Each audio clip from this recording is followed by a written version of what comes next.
This is Tell Me What to Read, the podcast of Booktopia.com.au. Happy Friday and happy 2022. I'm Nick Wasiliev, and while the year may be new, the format of our book discussion podcast is still very much the same. I am joined today by Eden, Olivia, and Lara. Hey guys, how are you? Hello. So good. It's great to have you here, but before we dive into discussing the books that we have been reading and enjoying over the holidays, I have a small little bit of housekeeping. Did you read books last year? And did you enjoy books last year? Because if so, it's time to show some love with the Favourite Australian Book Award, which is happening right now as we speak. The Fab Awards were established in 2019 to create a unique book prize voted by the Australian public, based on a list decided by Booktopia's experienced team of book experts. And 2021 is going to be our third year, and it's going to be especially good because we also will be revealing Booktopia's favourite book and favourite Australian debut book awards. So 2 new awards. The original winners in 2019 was 488 Rules for Life by Kitty Flanagan, and 2020 was, of course, And That's What I Reckon's Uncook Yourself. Both winners received a $5,000 prize as a reward for capturing the hearts and minds of the Australian book reading audience, and this year will be no different. So be sure to head to the link in the description for the Fab Award to cast your votes and pick the winner for the 2021 Fab Australian Book Award. So now I will head over to the books that we have been reading and enjoying. And Olivia, I'm going to throw to you first. What have you been enjoying over the Christmas break? Man, so many books. I went on like a reading frenzy in the last week of the year to try and beat my Goodreads for 2021 reading challenge, which is the reason that I'm not setting myself a reading challenge goal this year, because it was way too stressful and I was just picking books for the sake of beating my challenge, and that's not how I want to read. But did read some very good books, and I know I said I was going to talk about 2 books, but I think I'm going to talk about 3 because I've just kept thinking about one of the books I read in the Christmas break because it's just bonkers and I kind of loved it. So the first book I want to talk about is a book from Caroline O'Donoghue, who is an Irish journalist, podcaster, YA author, and adult fiction author. I adore her podcast, Sentimental Garbage. She's hilarious on Twitter and Instagram, and I really liked her first YA book. It was kind of very sensitive exploration of, identity, wrapped up in this very sinister tale about, tarot cards and hauntings and stuff. Very cool. But her debut novel, Promising Young Women, is the book that I want to talk about today. And you may be a bit confused and think, oh, is that the book that inspired the movie Promising Young Woman by Emerald Fennell? No, it is not. It is very confusing because they do talk. But no, this is a completely different story, which would have been really odd if I was Caroline seeing a movie come out called Promising Young Woman when my book was called Promising Young Women. Anyway, this book is set in London, and we follow a young 20-something-year-old named Jane Peters. When we first meet Jane, it's her birthday. She's in the office, and she's trying not to cry because she's broken up with her boyfriend the night before, and her life is a bit of a mess. She works for this advertising agency, but her career's not really going anywhere. She's not being noticed until she starts having an affair with a much older, much more powerful man at the firm. And it kind of kickstarts a whole bunch of, at first, very kind of positive things. She gets, independently promoted. She gets to work on some cooler stuff. She has an exciting new sex life. But then this novel takes a very sinister twist. And I'm starting to realize that this is kind of a hallmark of this author. And it becomes something of a bit of a psychological, possibly supernatural thriller. I don't want to say definitively one way or the other, because I think it's a lot more of it's just subtext than actual, creepy haunting stuff. But yeah, it's such a gutsy, weird novel, and it doesn't always work in what it tries to do, but I love it for even taking the swing.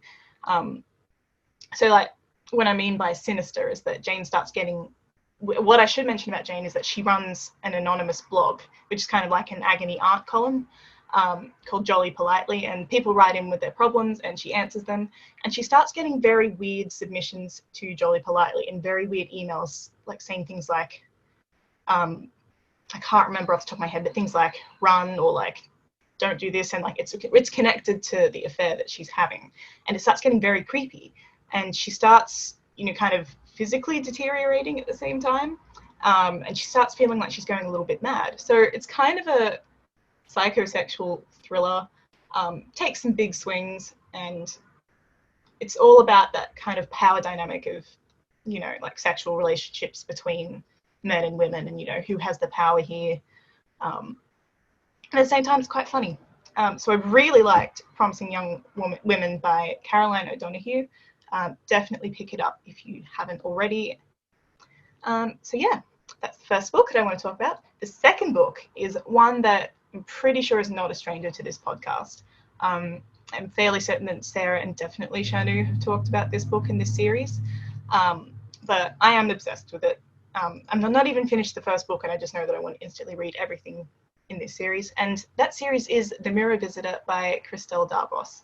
I am currently halfway through the first book, called A Winter's Promise, and it's such, like, it's children's, it's young adult fantasy, I would say, but it doesn't kind of sit neatly within the conventions of YA that I think a lot of like English, American, and Australian YA looks like, because it is French, it's translated into English, so, you know, it's a whole different world over there in France. But basically the premise of this series is that Earth as we know it has been, you know, kind of exploded. There was this big event called the Rupture, and it basically, I don't know what the Rupture is yet, I haven't got to that point, but basically human civilization, or what remains of it, now lives on these big chunks of Earth called arcs. So, you know, we start off on an arc called Anima, and we follow our protagonist Ophelia, and everyone who lives on an arc has a particular power that's specific to that arc. So Ophelia is a reader, and means that she can read the soul of an object, basically, and everyone has different kinds of like reading powers from where she comes from, but it's very cool. And she can also travel through mirrors, which I think would be a very neat trick to be able to do. I wish I could do that, but yeah, and it's kind of an unusual power in her world, and I feel like that's going to become significant later on. Please don't spoil it for me, anyone who has read this. So basically what happens to poor Ophelia is that she gets engaged to be married to someone from another arc, called the Pole, and she doesn't want to get married to this person. He doesn't want to be married to her, but it's a marriage of political convenience, and it actually ends up being quite a dangerous union, because Ophelia travels to the Pole, which is kind of a winter-struck, like, horrible place. Like, it's beautiful, but everyone is like basically trying to kill you, and you shouldn't trust anyone. It's a fascinating world, and I'm really not doing it justice here, but this is such an interesting story, and again, big on the power dynamic discussion. Power dynamic discussion, because a lot of these themes you don't really see kind of dealt with in YA, or in this manner. You know, Ophelia's trying to survive in this world and also like learn more about her mysterious fiance. But yeah, it's just such a whimsical world, but it is again quite sinister. Like, I was actually thinking the other day that it would make a perfect Studio Ghibli film, because there's some big, like, it's very reminiscent of Spirited Away, which I've watched recently, so that's why it's in my head. Because, you know, there's that beautiful whimsy and fantasy level of action, but there's also very sinister undercurrent to it. And I just would love to see how they animate, you know, the arcs and, you know, these mysterious cities that they all live in. So yeah, basically the novel's kind of turning out to be more of a political, there's lots of political intrigue.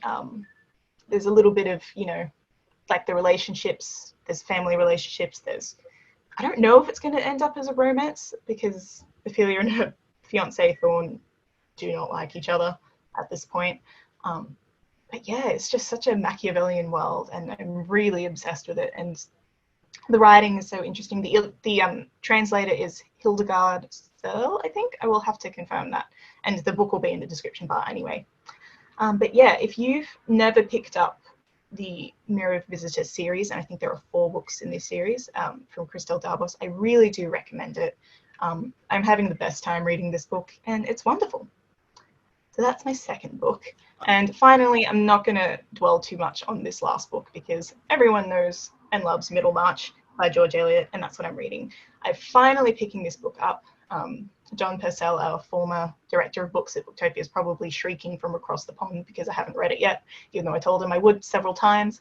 But yeah, this is an incredible novel, kind of in the early 1830s, just about a town called Middlemarch and its various inhabitants. So we've got Dorothea Brooke, the brilliant and super religious young heroine, her disastrous marriage to Edward Casaubon, and like the various people that she meets and who live in this town.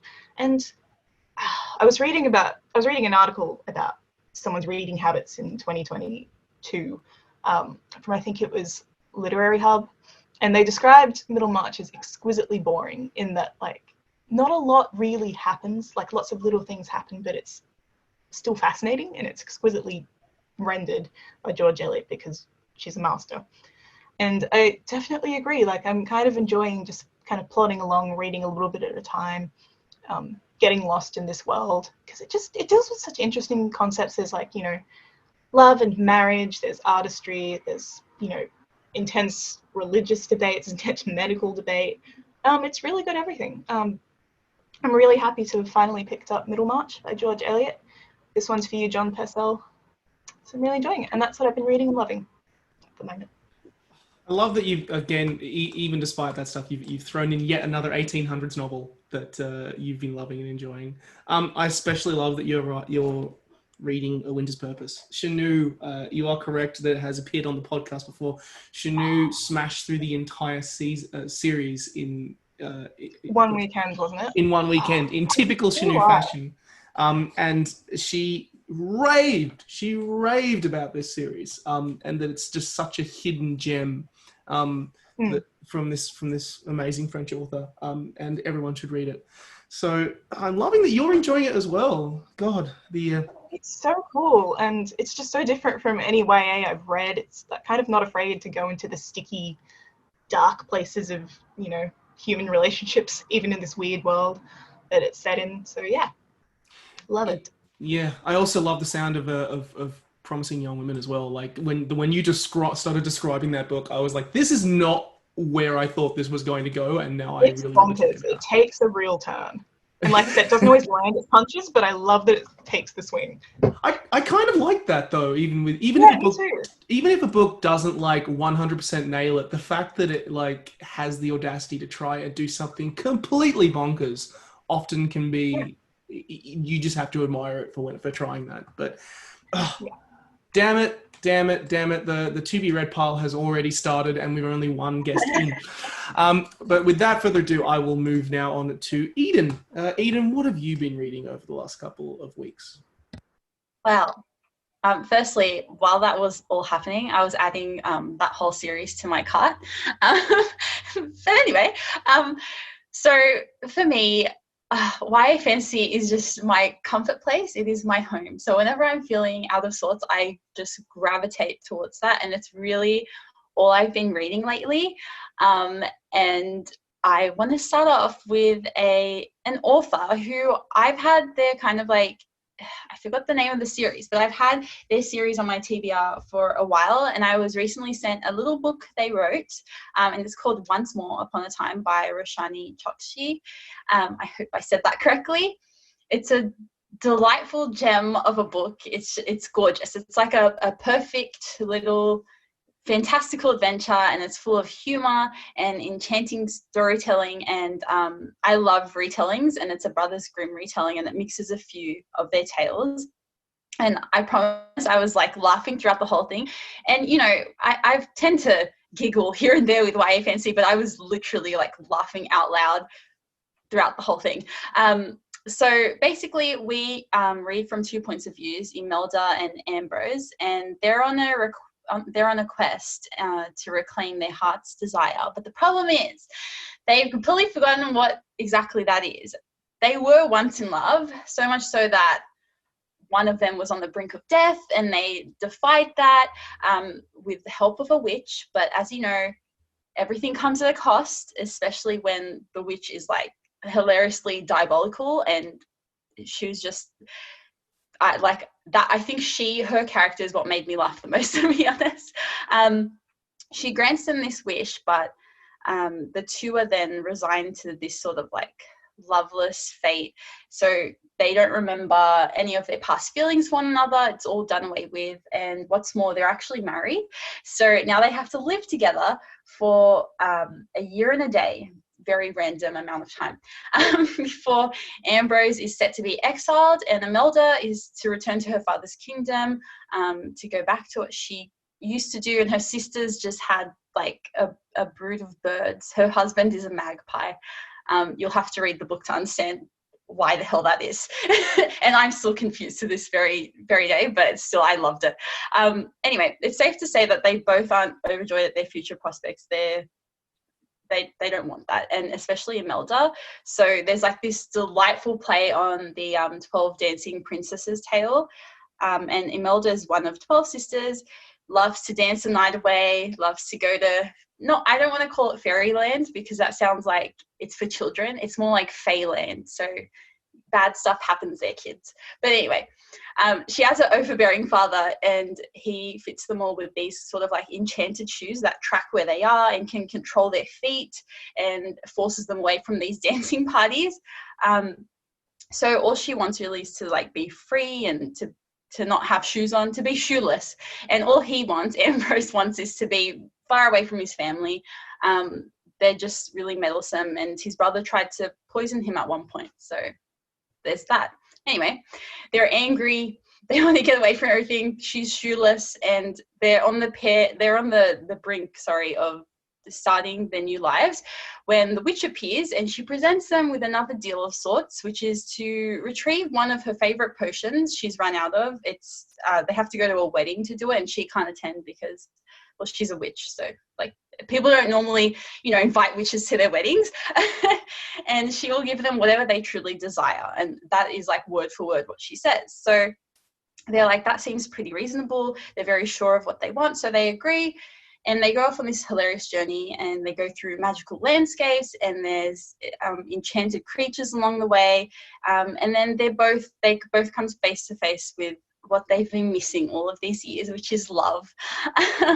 And so you pair like this really, I want to call her snarky heroine with this really like respectable gentleman also, he thinks, who is very scared of everything that's out of the ordinary. And it's like the most delightful romance. It's like a very curious tale. And on the note of like enchanted creatures and objects, there's like a cloak who thinks it's a horse, and there's like a honey badger who's very cute but is very evil. And I just loved it so much. So I really highly recommend it. I'll be rereading it from time to time for sure. And then the next book, it's just a really quick shout out, but I had to mention it. It's Our Violet Ends by Chloe Gong. And it's the conclusion to one of the most epic YA fantasy duologies I have ever read. And I need it to be adapted like today, because it's cinematic, it's atmospheric. When you read it, you just know it would make the best movie, the best show ever. Anyway, it's a Romeo and Juliet retelling. It's set in 1920s Shanghai. It's action-packed. It's got a romance to defy all odds. And it's really, really smart. It's like politically and culturally charged. You can tell the author knows what she's talking about, and she herself is such an interesting person. Like, you need to go look her up. Her TikTok is fabulous. She's so young and has accomplished so much. But anyway, the characters have enemies coming at them from all sides. There's gang warfare, there's scheming, plotting, like anxiety inducing getaways, and the world itself is just extraordinarily beautiful. It's all consuming, and I want more from her. I'm pretty sure she's coming out with a adult fiction title, so I'm very keen to read that. And yeah, that's all from me. Well, I must say it like I love that you're going back to comfort books for after such a long year that we had in 2021. I was just thinking to myself, that first book that you were describing, that's got to be the most Eden book to ever Eden. Yeah, I think it is. It's like, this is everything. This is like ticking off the Eden loves list, which I think is amazing. Thank you so much. Really? Great recommendations. So before we move on to our final guest, Lara, we are in fact sponsored this week. Coco Berlin is a certified pelvic floor expert and the author of the best-selling book, Pussy Yoga, Pelvic Floor Training for Radiance, Confidence, and a Fulfilling Love Life. This book was originally published in German, but it has since been translated into Polish and is now available in English and is our sponsored book of the week. Most women have no access to the power of their pelvis, and the pelvic floor is often misunderstood and a neglected centerpiece of our musculoskeletal system, but it is crucial for healthy, elegant movement and for sensuality. The power is available to every woman, but for many it has been locked away, but you will find the keys to unlock it in this book. Fortunately, Coco approaches the topic that some may find a little uncomfortable with fun, humor, and grace, and it is an absolute must-read for anyone looking to increase the strength of their pelvic floor. So get your copy of Pussy Yoga, Pelvic Floor Training for Radiance, Confidence, and a Fulfilling Love Life. Links are in the description, and it is our sponsored book for the week. Lastly, but certainly not least, I will move on to Lara. What have you been enjoying over the Christmas break? Hello. Well, I have actually been doing a lot of reading over the Christmas break, which is kind of unusual for me. I took myself way back to the 80s and read Priscilla Presley's biography of her, well, I suppose it's an autobiography, of her life from the time she met Elvis at 14 until his death in 1977. And it was quite a trip. So I've always liked Elvis, but I always have understood that there's, quite a bit of controversy around him. But I've never really looked into it far enough to have an opinion either way. I just like his music. So I thought, why not? I got my hands on Priscilla's book and read it in like 3 days. It's a really easy read. It's very, very interesting. It's definitely opened my eyes to a lot of things. Their introduction isn't quite as scandalous as I had been led to believe. It was a mere coincidence that she happened to be as young as she was. It wasn't that she was intentionally targeted as a young woman or a teen, really. But it's really interesting. She sort of gets swept up. She is so young that she's completely enamored by him from day one, as I'm sure any woman, let alone teenager, would have been at that time. And they meet when they're both posted in Germany. Her father is in the army and he's in Germany for quite a few years. And Elvis is there for about a year. He's also in the army at the time. And they meet at a party one night and immediately hit it off and get along really well. And then he eventually, after a few months, goes back to the United States and he's got all these girlfriends and she's wondering, is he going to forget about her and all this sort of thing. He eventually flies her over to spend some time with him in the States, and then they're pretty much just together from then on. It's really, really interesting to see. It's definitely a book that has a lot of bias. It's definitely written from her perspective purely. There's things that she writes about him in a really loving way that from the outside looking in, it's like, whoa, that's unhealthy.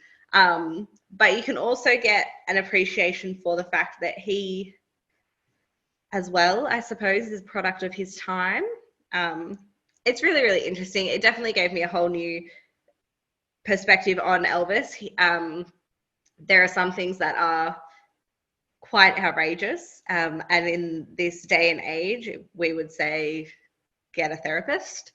But otherwise, good read. Do recommend. And then the other book that I have been reading is The Beach by Alex Garland. The Beach is one of my favorite books of all time. I've read it maybe 5 or 6 times since I first picked it up in 2016. It's amazing. It's about a British backpacker in the 90s. He's, I don't know, he's about 20 odd, and he goes to Thailand and he ends up hearing about this mystical beach because this is the time when Thailand was becoming really, really popular and there are tourists everywhere, and it's just completely, the culture was completely flooded by Western tourists, and people who were true backpackers, as they saw themselves, or true travelers, felt they weren't really experiencing freedom. They felt they were just getting the commercialized trip.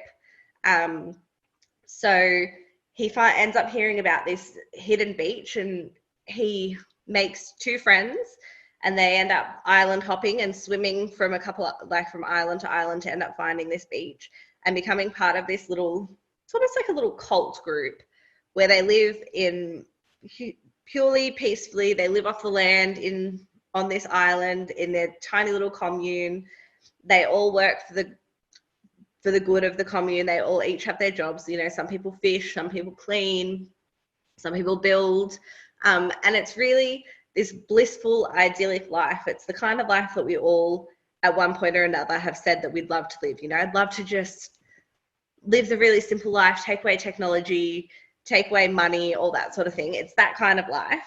But then it's almost a little bit Lord of the Flies in the end. It starts to take a really sinister turn. And it's just sort of a commentary on the way that society actually benefits from many of the rules that we have in place. Many of the rules that we wish to sort of shirk and do without exist for the protection of humans. So yeah, it's a really, really interesting book. Will really draw you in. There's some high drama. It does get a bit gruesome. There are some violent moments. There's also a film from the 90s with Leonardo DiCaprio based on this book. It's of the same name. Leo plays Richard, the main character. There is, as always, some differences between the film and the book. The book will definitely take you by surprise, particularly the ending, but it is really worth a read. It'll really draw you in, and it'll make you think all about that dream life, that island life, and then it'll make you go, whoa, can't wait to get back to civilization. So I always recommend The Beach. It's a great book. I love that you're reading this. My first experience of this book was the film, and God, Jesus, it goes down some rabbit holes, some dark holes. Yeah. Yeah, I mean, I don't want to. Obviously, I'm imagining that the details would be too numerous to go into in a single podcast. But having not actually read the book and knowing that I really should, is it a lot more sinister and darker than the film? It is. Oh, yes. Really? Oh God. Yes. Because that is way more sinister, way more dark than the film. There is a scene towards the end that really is quite Lord of the Flies-ish. That's it really, the first time, by coincidence, the first time I picked up this book, I was in an airport in Cambodia flying to Thailand. And I was like, oh, I've heard about this book. I'll just grab it and I'll read it when I get to Thailand. And I ended up reading it while I was staying on Phi Phi Island, which is a stone's throw from the island that the book is based on. And it just was like really one of those really weird little synchronized moments in life where you're like, oh my gosh, I'm reading this book at the exact time that I'm like right near where it's set. And I was sitting in my hotel bed reading one of the final, major scenes, and my two friends were on the bed next to me, and I was like, oh my God. And I sat up and they were like, what's happening? And I was like, it's just my book. It's very it completely took me by surprise. It's very dark, but it's so good. Yeah. I can imagine if you ended up going to the place where they filmed it, which I think was Koh Phi Phi, the islands out there. Yes. It definitely makes you look at this beautiful paradise in a new light. Totally, in a new context. Completely new way. Yeah, you have to read it. It's so good. Oh, another one to the TBR pile, but I know it's a classic, so it has to be done at some point. Great recommendations, Lara, and great recommendations, everyone. Hitting the ground running in 2022. Thank you guys so much. What a fantastic selection of books that you have been reading over the Christmas break. So for all of our listeners, be sure to check out the books that we have talked about today down in the description box, as well as our sponsored book as well. But also for any books at all in life, if you need books in your life, which I absolutely think you do, it's incredibly important to have books. We have this wonderful little website called booktopia.com.au. There are literally millions of books there. Go and check it out. It's a good website because if you do go there, it and buy some books, it helps us make money and helps us keep doing this podcast and helps us do everything here. Also be sure to go and check out the Favourite Australian Book Award, as mentioned at the top of the podcast. Get your votes in before Wednesday, the 19th of January, and then be sure to check out the top 10 shortlist that will be announced shortly afterwards, and you can vote in that as well. The winner picks up $5,000. So if you had a book that chilled you to your core, that made you laugh beyond words, show the author some love, get behind it, vote for their book, and they can win $5,000. You also can go in the running to win a gift voucher, a couple of gift vouchers as well. So that brings us to the end of the podcast for this week. And please join us next week as we sit down for our interview podcast with Hugh Van Clienberg, Paul Kennedy, and Paul Barbera to discuss their respective books. We'll see you next Friday for our book discussion podcast as always. And thank you for listening and never stop reading.